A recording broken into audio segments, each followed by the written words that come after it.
আমার ভাতের থালায় এমন একটি পদ রয়েছে যার জন্য আমি ভীষণ ভীষণ খুশি। এই পদটি আমার ভীষণ প্রিয় একটি খাবার, আর এটা না অসময়ে আমার ভাতের থালায় এসে হাজির হয়েছে বা ধরা দিয়েছে।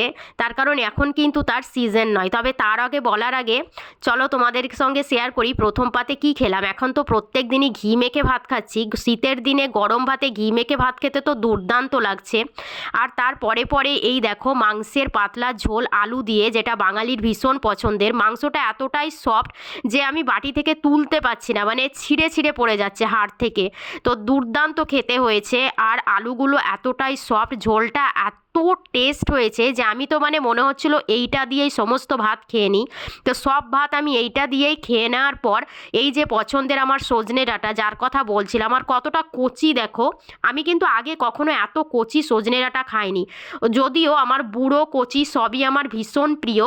দারুণ লাগলো খেতে।